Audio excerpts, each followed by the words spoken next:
देर बाद सत्यम की गाड़ी ऑफिस के बाहर रुकी। राहुल ने कार का दरवाज़ा खोला तो सत्यम बहुत ही रौबीले अंदाज में कार से बाहर निकला। उसने नव्या का हाथ पकड़कर उसे ध्यान से कार से बाहर निकाला। वो बिल्डिंग के अंदर चले गए। अंदर पूरा स्टाफ सत्यम के साथ किसी लड़की को देखकर घूर घूर कर देख रहा था। लड़के तो नव्या की खूबसूरती में खो गए थे, वहीं कुछ लड़कियां तो नव्या की खूबसूरती की वजह से उसे घूरते हुए देख रही थी और कुछ उसे सत्यम के साथ देखकर जल रही थी। सत्यम ने जब सबकी नज़र नव्या पर महसूस की तो उसने सबको एक नज़र घूरकर देखा। उसके इस तरह देखने से सबने अपनी नज़रें उस पर से हटा ली। सत्यम ने नव्या का हाथ मजबूती से पकड़ा हुआ था। सत्यम उसे लेकर अपनी पर्सनल लिफ्ट की ओर चला गया। राहुल भी उनके साथ ही था। लिफ्ट को देखकर एक पल तो नव्या घबरा गई और अपनी जगह पर रुक गई, क्योंकि उसे कल उसके साथ लिफ्ट में जो हुआ था याद आने लगा था। उसके रुकने पर सत्यम भी रुक गया। उसने नव्या के चेहरे की तरफ देखा तो उसके चेहरे पर घबराहट देखकर सत्यम बोला, क्या हुआ प्रिंसेस? नव्या ने उसकी तरफ देखा और बोली, मुझे इसमें नहीं जाना है सत्यम, मुझे डर लग रहा है। सत्यम ने उसका चेहरा हाथों में भरा और बोला, डर क्यों लग रहा है? नव्या ने कुछ नहीं कहा, वो ऐसे ही सत्यम को घबराई नज़रों से देखने लगी। सत्यम ने उसके चेहरे को हाथों में भरा और उसके माथे को चूमकर बोला, मैं हूं ना, कुछ भी नहीं होगा। ये बोलकर सत्यम उसका हाथ पकड़कर अपने साथ लिफ्ट में ले गया। राहुल भी उन लोगों के साथ ही था। राहुल ने 35 फ्लोर का बटन दबाया तो लिफ्ट ऊपर की तरफ बढ़ने लगी। नव्या ने सत्यम का हाथ बहुत कस के पकड़ा हुआ था। सत्यम ने उसे देखा तो उसने नव्या के कंधे पर हाथ रखकर उसे खुद के और पास कर खुद से चिपका लिया। कुछ टाइम के बाद लिफ्ट 35 फ्लोर पर रुकी तो सत्यम नव्या का हाथ पकड़कर बाहर निकला और अपने कैबिन में जाने लगा।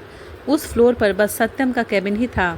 उस फ्लोर पर सबका आना अलाउड नहीं था। बस सत्यम को जिन पर भरोसा था वो ही लोग उस फ्लोर पर आ सकते थे। सत्यम नव्या को लेकर अपने कैबिन में एंटर हुआ और अपनी सीट पर जाकर बैठ गया। नव्या बहुत गौर से उसका कैबिन देख रही थी। सत्यम ने उसे देखकर एक स्माइल की और राहुल की तरफ देखने लगा, जो उन लोगों के साथ ही था, सत्यम के कैबिन में आया था। राहुल ने सत्यम को उसका शेड्यूल बताया और वहाँ से चला गया। सत्यम भी अपना लैपटॉप खोलकर अपने काम में लग गया। वो बीच बीच में नव्या को देख रहा था, जो बहुत ही खुश होकर सत्यम का केबिन देख रही थी। वो हर एक चीज़ को छूकर देख रही थी। कुछ टाइम के बाद सत्यम ने नव्या को आवाज़ लगाई, प्रिंसेस। उसकी बात सुनकर नव्या ने उसकी तरफ देखा तो सत्यम बोला, यहाँ आओ। नव्या सत्यम के पास आई तो सत्यम ने उसका हाथ पकड़कर उसे अपनी गोद में बिठा लिया। नव्या उसे बहुत गौर से देख रही थी। सत्यम ने प्यार से उसके बालों को कान के पीछे किया और बोला, प्रिंसेस क्या तुम्हें भूख लगी है? नव्या ने उसकी बात सुनकर धीरे से हाँ में गर्दन हिला दी। दरअसल नव्या ने सुबह अच्छे से ब्रेकफास्ट नहीं किया था। सत्यम ने अपना फ़ोन उठाया और किसी को मैसेज कर दिया। सत्यम नव्या को अपनी गोद में लेकर बैठा हुआ था। सत्यम ने उसे अपना टैब दे दिया था। नव्या उसकी गोद में बैठी टैब पर टॉम एंड जेरी देख रही थी। वो कार्टून देखते हुए बहुत ही खुश हो रही थी। उसे खुश देखकर सत्यम भी बहुत खुश था। तभी कैबिन का डोर नॉक हुआ। सत्यम ने कम इन कहा तो राहुल अंदर आया। उसके साथ एक प्यून भी था, जिसके पास खाने की ट्रॉली थी। राहुल ने उसे खाना सोफे पर रखने को बोलकर लगाने के लिए कहा। प्यून ने खाना टेबल पर लगाया और चला गया। सत्यम ने नव्या के हाथ से टैब लेकर टेबल पर रखा और प्यार से बोला, प्रिंसेस पहले खाना खा लो, फिर देख लेना। नव्या ने क्यूट सा फेस बनाकर हाँ में सिर हिला दिया तो सत्यम ने उसे ऐसे ही गोद में लेकर बाथरूम में चला गया। उसके हाथ धुलवा कर उसे वापस गोद में लेकर सोफे पर बैठ गया। सत्यम एक प्लेट से खाना सर्व कर रहा था और नव्या को अपने हाथों से खाना खिलाने लगता है। नव्या खाना खाते टाइम सत्यम से कुछ न कुछ बात किए जा रही थी। सत्यम बस मुस्कुराते हुए उसे देख रहा था। राहुल भी पास खड़ा बस सत्यम के चेहरे की खुशी देख रहा था, जो उसने पता नहीं कितने सालों से नहीं देखी थी। कुछ टाइम बाद नव्या ने सत्यम का हाथ पकड़ लिया। सत्यम ने उसे देखा और बोला, क्या हुआ बच्चा? नव्या, सत्य आप बस मुझे खिला रहे हो, आप खुद क्यों नहीं खा रहे? आपको भी तो भूख लगी होगी ना? सत्यम उसकी बात सुनकर मुस्कुरा दिया। नव्या ने सत्यम के हाथ से निवाला लिया और सत्यम की तरफ कर दिया। नव्या को देखते हुए सत्यम ने वो निवाला खा लिया। खाना खाने के बाद सत्यम ने अपने हाथों से नव्या को पानी पिलाया और उसका मुंह साफ कर दिया। उसने नव्या को सोफे पर बिठाया और उसके हाथ में टैब दे दिया और उसका माथा चूमकर बोला, प्रिंसेस आप यहाँ बैठकर कार्टून देखो, मैं अपना काम कर लेता हूँ, फिर हम घर चलेंगे। नव्या ने हाँ में गर्दन हिला दी तो सत्यम उसके बाल को सहलाकर अपनी चेयर पर बैठकर काम करने लगा और काम करते हुए सत्यम को 1 घंटा हो गया था। जब उसने नव्या की तरफ देखा तो वो वहीं सोफे पर सो गई थी। सत्यम अपनी जगह से उठा और उसने नव्या को ध्यान से अपनी गोद में उठाया और लेकर रूम से चला गया, जो उसके केबिन से अटैच था। सत्यम ने नव्या को अच्छे से बेड पर लिटा दिया और उसे ब्लैंकेट उठाकर उसके चेहरे को देखने लगा। नव्या सोते हुए बहुत प्यारी और मासूम लग रही थी। सत्यम ने उसका माथा चूम लिया। तभी सत्यम की नज़र नव्या के होठों पर गई, जिन पर नींद में भी प्यारी सी मुस्कान थी। उसके गुलाब की पंखुड़ियों से होठ देखकर सत्यम का गला सूखने लगा। उसने फट से अपना ध्यान हटा लिया, पर एक बार सत्यम की नज़र उसके होठों पर ही ठहर गई। वो खुद को कंट्रोल करने की कोशिश कर रहा था, पर उससे कंट्रोल नहीं हुआ, तो उसने धीरे से नव्या के होठों पर अपने होठ रखकर चूम लिए। वो जल्दी से साइड हट गया और नव्या के उन कोमल से होठों को देखकर उसका मन किया कि वो एक बार और उन्हें चूम ले। सत्यम ने एक बार फिर से नव्या को होठों को अपने होठ रख दिए। वो बस उनके होठों को छूना चाहता था, लेकिन उसके वो कोमल होठों का स्पर्श सत्यम को बहुत अच्छा लग रहा था, इसीलिए वो चाह कर भी उससे साइड नहीं हो पा रहा था। सत्यम बस नव्या के होठों को चूमे जा रहा था। नव्या को ऐसा लग रहा था जैसे कोई उसकी सांसें खींच रहा हो। नव्या ने अपनी आंखें खोल दी तो सामने नज़र सत्यम पर ठहर गई, जो आंखें बंद किए बस नव्या के होठों का रस पी रहा था। अब नव्या को ऐसा लग रहा था जैसे कि उसकी सांसें किसी भी पल रुक सकती है। नव्या ने सत्यम के कंधे पर मारना शुरू किया। सत्यम ने धीरे से किस करते हुए ही अपनी आंखें खोल दी और नव्या को देखा, तो उसे देखकर वो समझ गया कि नव्या को सांस लेने में दिक्कत हो रही है। उसने धीरे से नव्या के होठों को छोड़ दिया और उसके माथे पर माथा जोड़ लिया। दोनों लंबी लंबी सांसें ले रहे थे।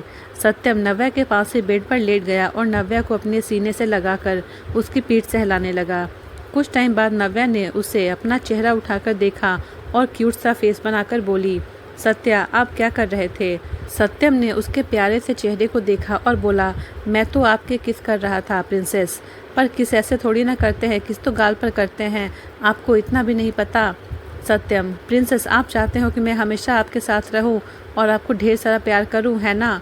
नव्या ने उसकी बात सुनकर हाँ में गर्दन हिला दी तो सत्यम बोला, जो हमेशा साथ रहते हैं, एक दूसरे से प्यार करते हैं, वो ऐसे ही किस करते हैं।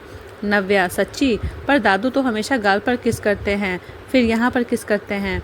नव्या ने अपने गाल और माथे को टच करके बहुत ही मासूमियत से ये बोला।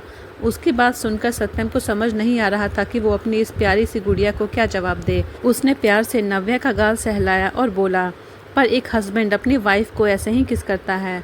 नव्या, हस्बैंड और वाइफ? सत्यम ने हाँ में गर्दन हिला दी तो नव्या फिर से बोली, पर हस्बैंड और वाइफ वो होते हैं ना जिनकी शादी हुई होती है, पर हमारी तो शादी ही नहीं हुई है। सत्यम, हाँ तो आप मुझसे शादी कर लो, फिर हम हमेशा साथ रहेंगे।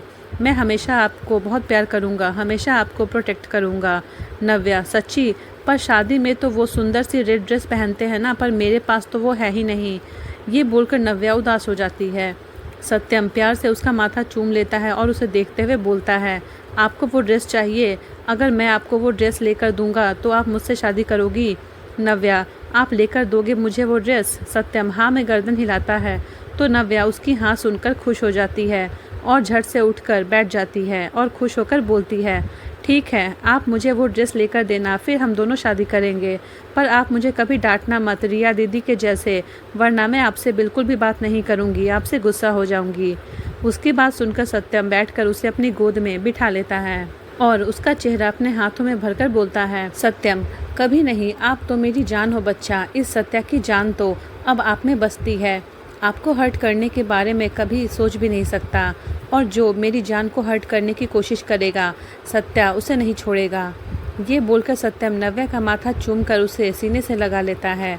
कुछ टाइम बाद ऐसे ही रहने के बाद वो नव्या को खुद से थोड़ा अलग करता है और उसे देखते हुए बोलता है, पर हस्बैंड और वाइफ एक दूसरे से प्यार करते हैं और उनका प्यार थोड़ा अलग होता है।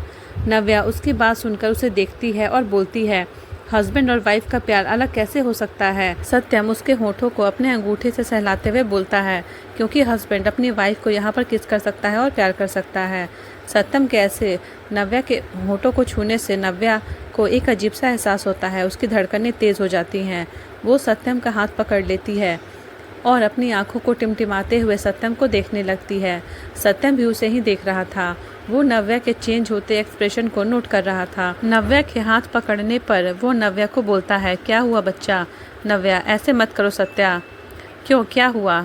नव्या, अजीब सा लग रहा है, यहाँ कुछ हो रहा है। नव्या अपने दिल पर हाथ रखकर ये बोलती है। सत्यम उसकी बात सुनकर मुस्कुरा देता है और उससे पूछता है, आपको छूना अच्छा लगता है प्रिंसेस? मैं आपको टच करता हूँ, आपको इस बात से गंदा तो नहीं लगता? सत्यम नव्या से उसके दिल की बात जानना चाहता था। उसके टच करने से उसकी प्रिंसेस को कैसा लगता है? उसकी बात सुनकर नव्या उसकी तरफ देखती है और बोलती है, सत्या, आप जब छूते हो और किस करते हो ना, तो मेरे पेट में कुछ होता है और मेरी हार्ट बीट फास्ट हो जाती है। ऐसा लगता है मेरा हार्ट बाहर आ जाएगा।